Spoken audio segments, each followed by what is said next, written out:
بعد التطورات اللي شفناها كلياتها. حسام الأسطل، طمني عنك من شان الله، شو صار معك؟ احنا لا نسعى لحكم غزة ولا نسعى للنفوذ. يا زلمة مين انتوا أصلا؟ انتوا وين مكانكم بالإعراب؟ كمل كمل. انه يعني دخلنا في دوامة اللا عودة الى الانسانية. احنا اليوم بدنا نرجع لانسانيتنا. يا زلمة أني 9 وأني 10، أني 9 وأني 10 وأني إنسانية اللي بتحكي عنها، ليش أنت بتعرف بالإنسانية؟ كمل كمل. نوجه رسالتنا للرئيس ترامب.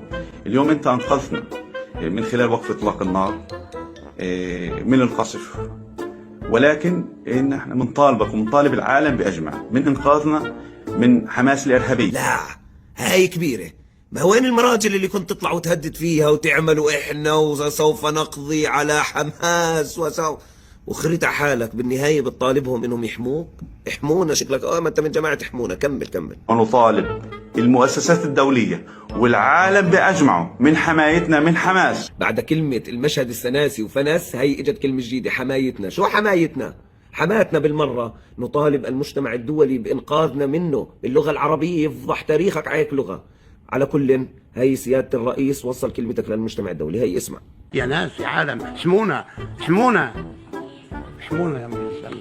يا اخي ليش ما بتحمونا؟ مش بني ادمين؟ مش بشر؟ انا حسام ومن معي ومن يقاتل حماس، احنا جئنا ونقاتل اليوم من اجل حماية المدنيين، لا من اجل نقاتل شخص على سلطة. احنا ما بنقاتل اليوم على شخص سلطة، نحن نقاتل من اجل حياة كريمة. حياة كريمة قلت لي؟ ولك أنو كريمة وانتو يا حرامية، يا حرامية الشاحنات، انت واشرف المنسي وغسان الدهيني.